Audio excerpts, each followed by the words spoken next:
she would tell me, you know, ¿cómo puede ser mexicana y no puede hablar mexicano? How can you be Mexican and not speak Mexican? I should say Mexican. So, I mean, and now, you know, I still hear people here, you know, referring to us as Spanish people. Excuse me? But I managed to, you know, hold on to my language and my culture as best I could. Consequently, when you know, I only had to have 1 semester of high school Spanish, but the rest I had learned just at home. You know, when I was in 5th grade, my teacher, Mrs. Saxon, at Madison School, she had traveled to Spain and brought back children's books. She passed them out, and I realized I could read it. And so she had me reading in Spanish to the whole class from that book, you know. So, you know, that was a very positive stroke. And so I realized that, you know, that this was a thing that I could do. And then when I was in high school, they had me working out of the office. My counselor, Mr. Stevens, had suggested that I translate the newsletter that was coming out of the high school for all the parents, you know. And when there were like topics that, you know, everybody needed to be concerned with, like the taxes, you know, then he would have me translate those articles. So I would take it home. I would take it home, right? And then my mom, I would always be asking my mom, I says, ¿Cómo se dice esto? And she'd tell me, she says, and then she'd come over and she says, ¿Qué estás haciendo? What are you doing? And so I said, well, Mr. Stevens asked me to do this, but I have to do this. She said, oh, dame eso. She took it from me and she got me in the car. She drove me to Madison Square. She slapped it on the counter and she said, you're going to pay her for that. And so I started, you know, getting this little, you know, stipend from for my services, you know, my bilingual services. So, you know, to me, again, you know, the value of culture, the value of holding on to, you know, and being proud of what you have, you know, and who you are, and you know, and sharing, you know, serving the community with what you have. You know, that's what I learned. Were you active in high school? Yeah. Don't ask me to be in sports because I couldn't do it. Every time I get around a ball, conk. So sports were not my thing. But it wasn't me that identified my gifts. It was my friends and my community. So in junior high school, I remember that student council, they had encouraged me to put my name in, and so I didn't put it in, but one of my friends must have done it, and so I was elected student council representative along with Danny Hooker, also from Sunnyside. What kind of meaning did it have for you? Big meaning, really, and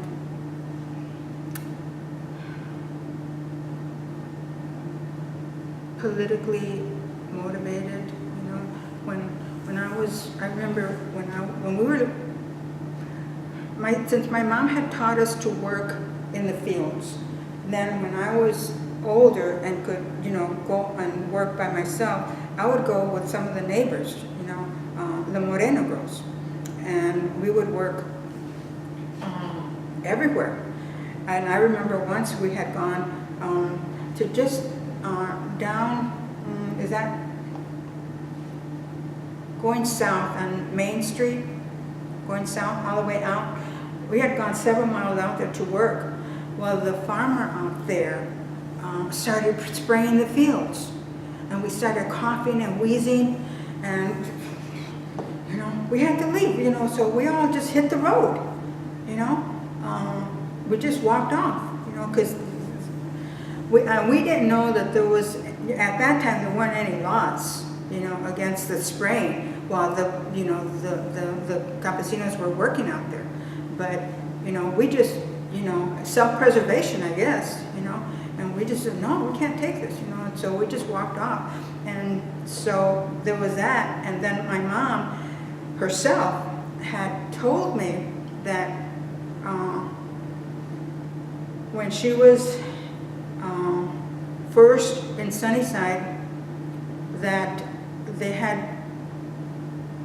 someone had seen some trucks with pipes, and they were going by on Maumee Street, and that they were not. Somebody had asked them, "Are you going to put water into Sunnyside?" And they said, "Oh no, it's just for the factory." And so my mom, you know, had come back and gotten everybody together, and from what I understand, they made a bunch of noise, and, you know, finally, you know, after, you know, several years, you know, we finally got water out there, you know,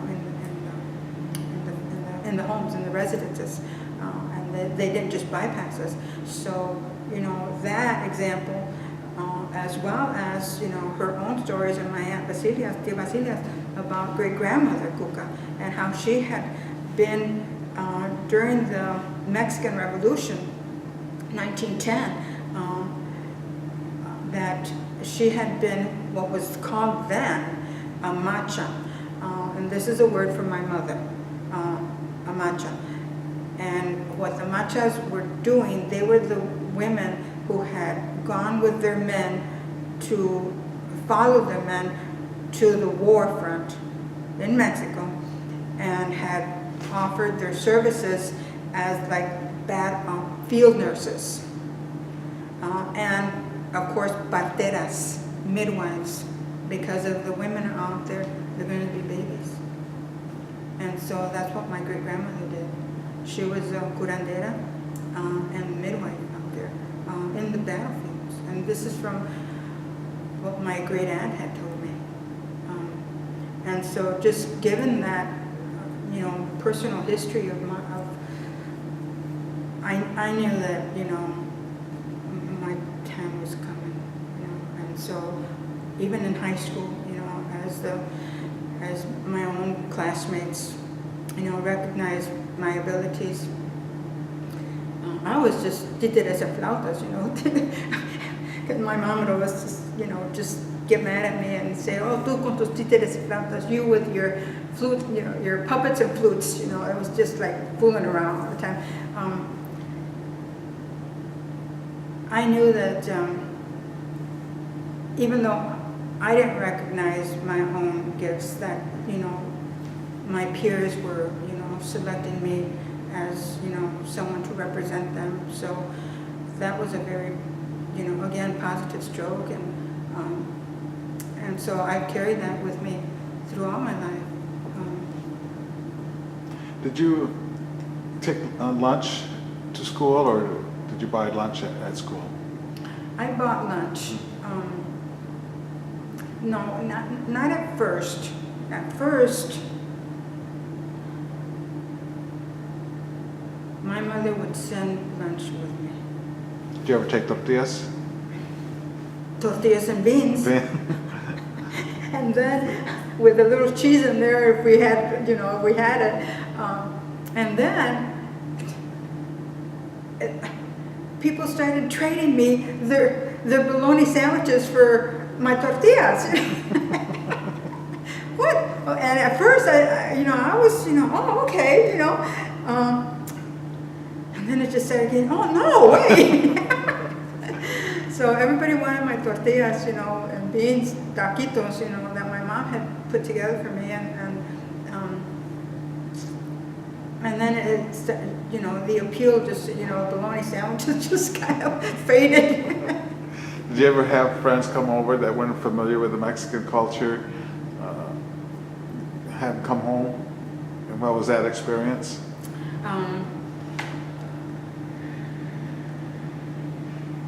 Yes. In fact, for my Spanish class,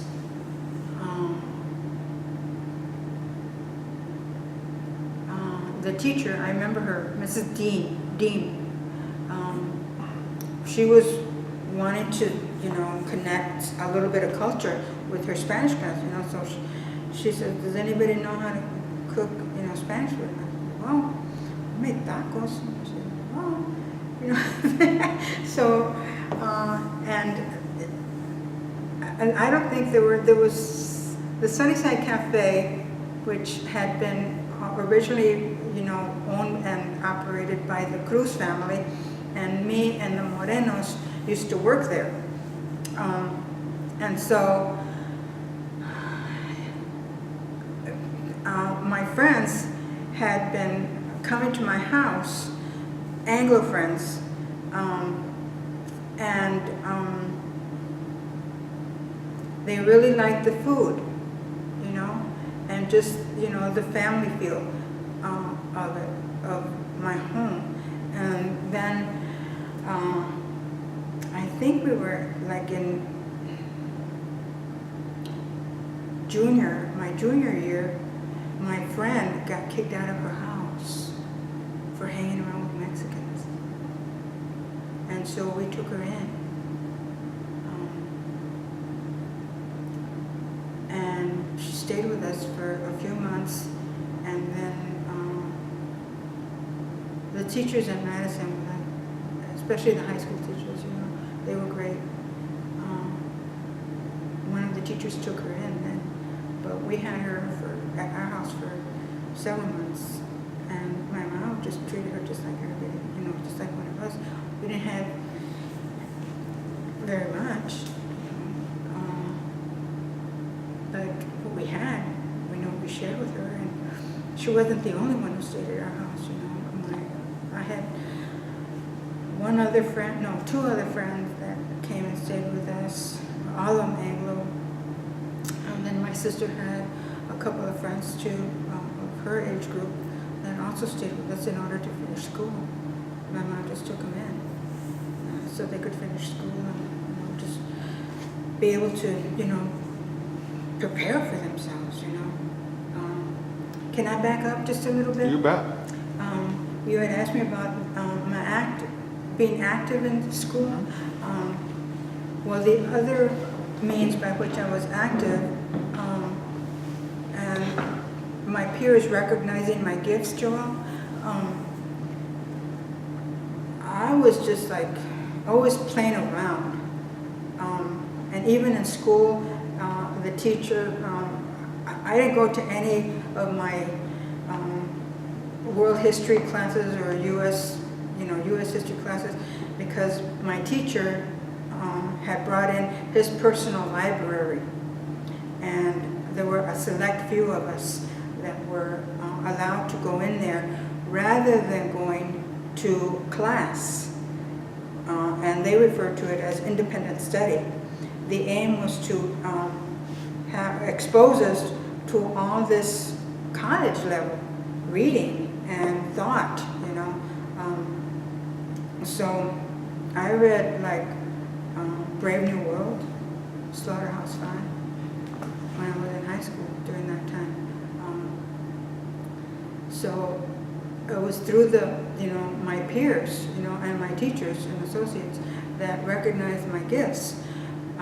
The other thing is that in junior high, in my junior year, there was the opportunity and auditions for the junior play and the senior play, and in both instances, I never even thought that I was going to be auditioning for the theater, the drama class. I remember Mrs. Schoonover did the both years, junior and senior year, and I got the part.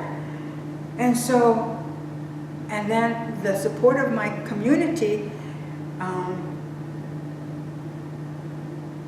they helped me get dressed into the character, my barrio, particularly the Moreno girls. They're my good friends. And it's just so coincidental that our mothers are up there on that mural. But they helped me with my hair, with my outfits, you know, with my shoes, you know. One year I played opposite Danny Hooker as his sister. He's real weirdo, real blonde. I was his sister, but I fit the role, you know. I took the role and I read for it, and I could do it, you know. And then the other, in my senior year, it was a gypsy fortune teller, and so Kiko went all out. Kiko went enough. My mom had taken me to downtown and at the secondhand store and gotten me this dress, and so during the day for the elementary show and then the high school show, which were both during the day, I had worn that dress. But for the evening, Kiko had me put on one of her dresses, and it was a black tight dress with lots of, you know, she did my hair, she put me on all my jewelry and just makeup, and she just did me up. And I did the role, you know, and both times, right after the last scene in the play, I passed out in the back. And both times, my tia Basilia was there. I didn't know she even smoked, but she lit a cigarette. I was out of it, but my sister then told me that she had lit a cigarette and blown the smoke right into my face, and that brought me to. And I remember her telling me that it was too much energy from the people. And, you know, I just got dizzy and I just swooned out. So, you know, those were kind of, you know, really touching experiences, you know, for me. And then when I was in college, theater was, you know, like, I didn't realize it, but it was like natural, you know, and so I wanted to get all into it, you know, and it was just at that time, Joel, that back in the early 70s when I was there, that the Teatro Campesino came through Ann Arbor. Where did you go to school? U of M in Ann Arbor. And this is it. So, you know, I took as many classes as I could, you know, with the time I had left, you know, because I was almost done by then. What were you studying? Well, I managed to put together an English and Communication Arts Bachelor of General Studies. So that served my purposes, you know, to be able to, you know, just get the degree. And then I went on, you know, after leaving school for a while, I came back and went to Eastern and got my master's and my teacher certification with a specialty in bilingual education. And when I was in school in Ann Arbor, I had taken the Spanish test. You know how they place you, placement test? And I had 3 years solid. I had placed so far up that I got 3 years solid credits for the Spanish that I had, you know, from the barrio. Because I only had that one semester of Spanish with Mrs. Dean in high school. Going to U of M, going as far as you did academically, what was the drive? What drove you to go? My mother and my community. And you speak often of your mother. She was working. She was working at first when we were real young, but then my dad left us, and so she just stayed home with it because there were so many of us kids till little. Where did your father work? Excuse me? Where did your father work before he left? Tecumseh Products. Okay. And your mother was still working at Bridgeport? No, she had, after, when they got married, he had her quit. And so she had quit to raise us kids. And then when I was about, I don't know, maybe 11 or so, she had gotten a job at in a restaurant downtown here in Adrian. And so that's what she did for a while. But my dad didn't really like her working there, you know, didn't like her being out of the house. And then he left when I was 13. And all the other kids, I was the second oldest, so all the other kids were very young. So at that point, at that time in our history here, as a presence here in the Mexican American population here in Adrian, there weren't that many families that had split. So it was very difficult. And there weren't this kind of support services that single mothers have now. So it was really difficult. That's why we didn't have very much, you know. But that still drove you to go to school. Yeah, that drove me to go to school and to apply myself, you know, throughout school, you know, because I knew that, and my mom would say, no esperes que un viejo te cuide. Don't expect some guy to be taking care of you, you know. You have to be able to take care of yourself, you know. La mujer necesita estar preparada. So that's what I did, best I could. In English? The woman needs to prepare herself.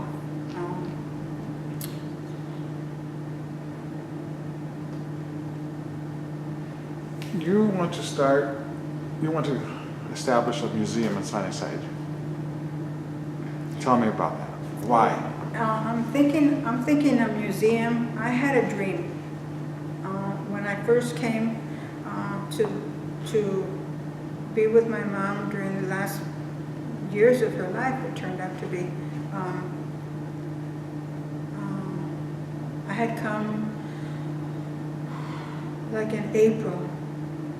No, it was late in May, and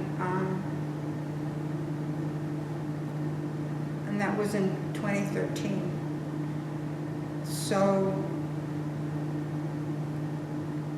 she was still pretty good, you know. My brother Lupi would take me and mom for a walk in the barrio. And it was after one of these walks, you know, she would be gazing up at the trees, and I failed to put my little notepad, you know, in my pocket. But I remembered one line, the first line of a poem. So as soon as I got back, I wrote it down. And then later I worked it. But the next morning, Joelle, before you find, you know, you get that bright awake sense that you're awake, I had an intense dream. And I saw like a garage door open, so that you were walking in from the street, and on the sides of the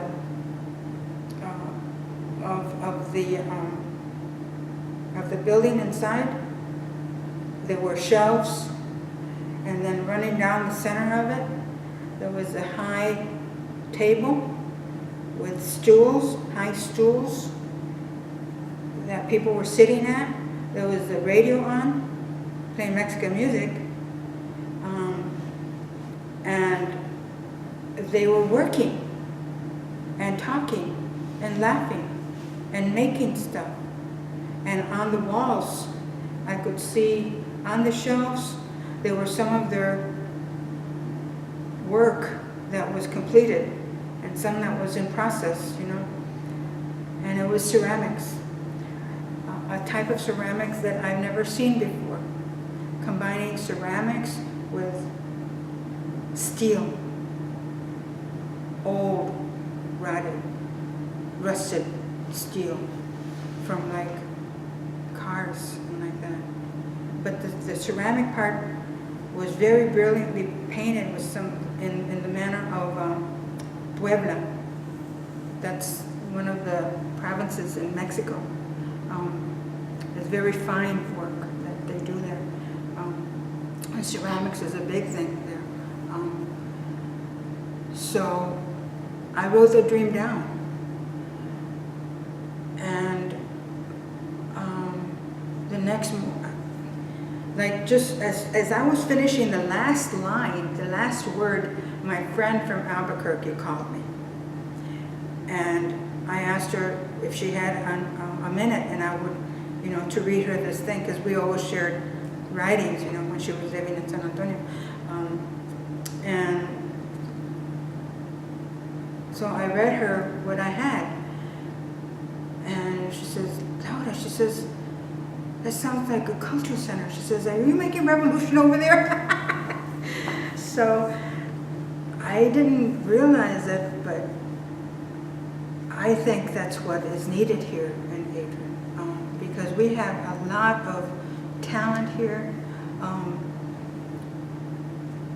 a lot of untapped talent, and a cultural center with a museum and a place to study, you know, resource center for teachers and students, and a place to have workshops, including talleres de cerámica de barro,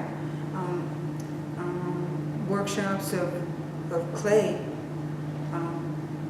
making, pottery, and stuff like that, as well as presentations and exhibits for artists and possibility teatro, readings of books and poetry, because that's what I've been doing in San Antonio for the past 40 years, associated with one of the activist organizations there, the Esperanza Peace and Justice Center. When did you leave Lenawee County? When did I leave Lenawee County?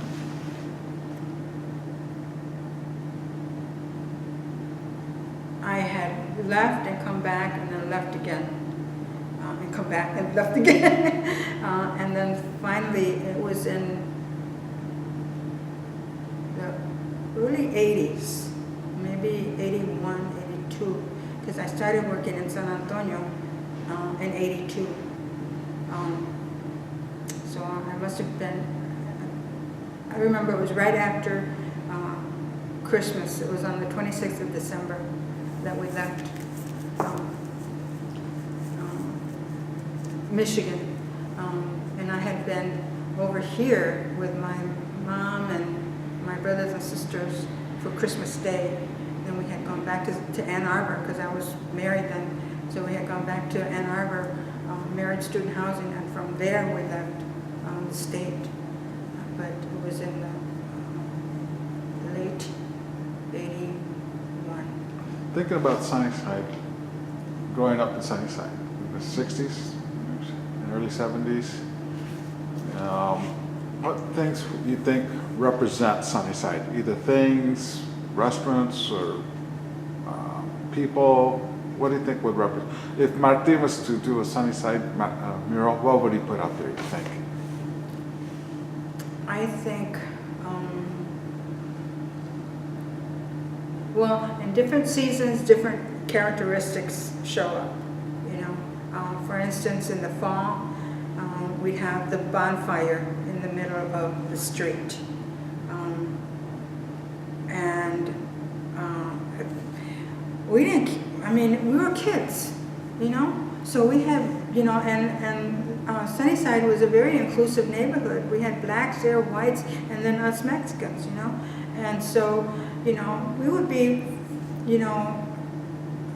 gathered around that bonfire, and you could see all the faces glowing from the flame, it was beautiful. That would make a beautiful mural. Yeah, it was right in the middle of the street, right in the corner of Ruby and Naomi, right there. So that's one element. The other characteristics might be in the at Christmas time, because everybody is very Catholic there, very Christian, and so they decorate their homes, sometimes by humble means. When we were kids, it was very humble.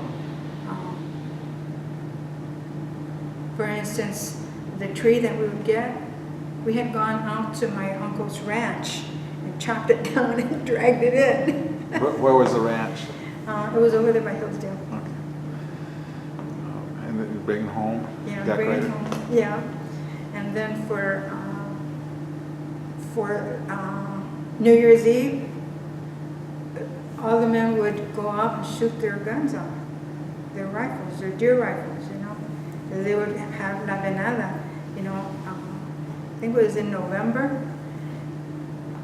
Trail Floridas had to be one of them. Yeah. And so all the men would, have their rifles ready and for New Year's. And you could hear it all over town, and they would just be out there and they would just like shoot, a round or two. You spoke about local talent. How about musicians? Did you go to Bailes? Yes. Who did you go listen to? Well, a lot of the bailes weren't in Sunnyside because we didn't have a platform, but there were a lot of bailes at the Adrian Armory, quinceañeras, bodas, and fiestas patrias. My sister, as a matter of fact, was the queen, Fiestas Patrias queen. I'm not familiar with Fiesta Patrias. What is that? Those are Fiestas Patrias are September Okay. 16th, Okay. and in order to have the designation of queen, reino,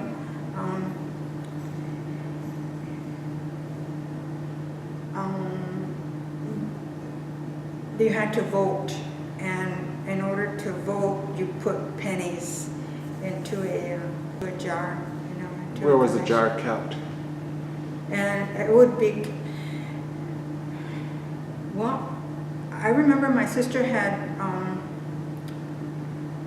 reproduced some pictures of herself that she had from high school, and put it on just jars, and then cut out the top, and then, just set them in like restaurants, at Sunnyside, or my dad would take the container to his work, and so her madrinas would help, and that kind of thing, Where would the money go? It went to the Fiestas Patrias committee in order to provide. I can't remember in those days, a guy by the name of Victor Hernandez, who's long passed now, had been in charge of that, and I think he was using it for something like helping the people in need, or helping like students, with their expenses, or I can't remember, what kind of, Do you remember a restaurant, a Mexican restaurant before I think it was Mexico City Bakery before it was called Sunnyside. Yeah. Do you remember any restaurant, Mexican restaurant before that one? There was Bustamantes at Was the it? same time, Same time. where Mario's is now. Mhm. And there was one other one, I can't remember what it was called. I think it was called something like the Hacienda or something like that. It was over by US 223 and That South was, I Main. think that was in the 70s. Yeah. But I think Mexico City Bakery was like early 60s. So, okay, I was just saying if you knew of anyone before that. Did you have a quinceañera? No, I did not have a quinceañera, but Oh. I stood up in quinceañeras, for my friends. How, And they were all very, very well attended. how important was I'm assuming it's Catholic church? How important was church to you and your Very family? important, very important. How were you involved? How was the family involved with the church? Well, church services, every week, and then catechism. Okay. Okay, which church? When we were young, my mom had taken us to St. Joseph's, but the catechism classes were at St. Mary's. Before that, they had that addition put on the church. It used to be, I guess it was old because I remember the parking lot was where we could play and stuff. And there was Catholic Central right across the street from it. So, and during the day,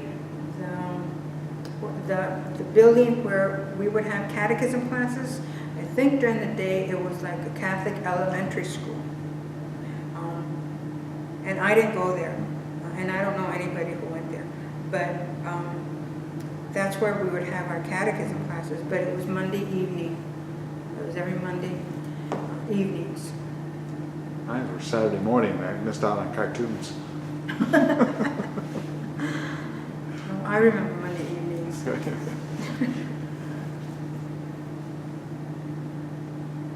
Do you have anything you'd like to add? Anything? I'm gonna finish with my question. So if you have anything, here's one. Different. I grew up the same time as you did, so I've gone through Latino, Mexican American, Chicano, Hispanic. What name do you prefer to be identified, and why?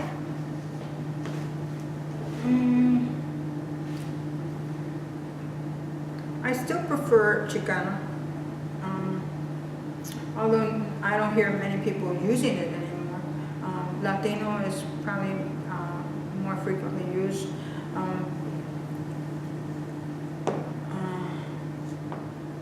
But the other day I heard someone referred to us as Spanish, and I didn't hesitate to correct him, But when I was growing up with my aunt and that whole Mexicano, I still think of myself as Mexicano. Why?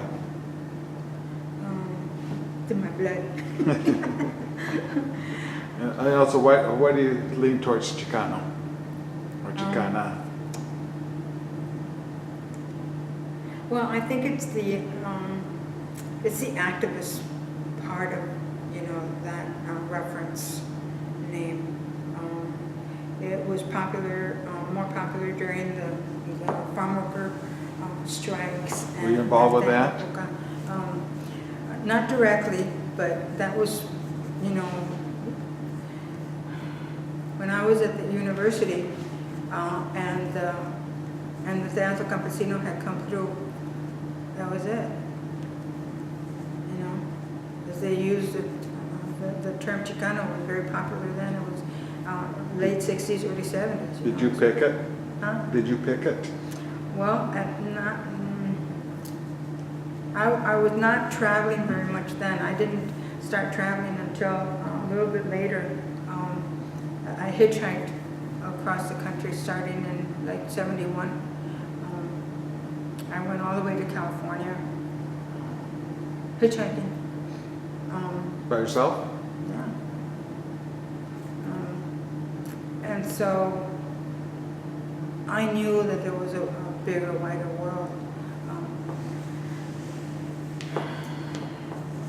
And I saw a lot of the culture, throughout the Southwest, because I headed straight west and then got to like San Francisco and then traveled south along the California and then came across through Arizona, New Mexico, Texas. So I got a good glimpse, at that point of this is a country and the culture and the need for us maintaining some kind of ties with our people out there, because we're really all one in that respect. So the cultural activism, of course, you can use culture to say a lot of stuff that needs to be said, that people don't want to talk about. So now through my, experiences as a teacher, one of the things that we were required to do, Joel, is include the culture and history of our population. It was by law, there in Texas. So even though I was a public school teacher, by law I had to include that. I think you would have done it anyway. Right, and so utilizing whatever resources I had, I would use the basic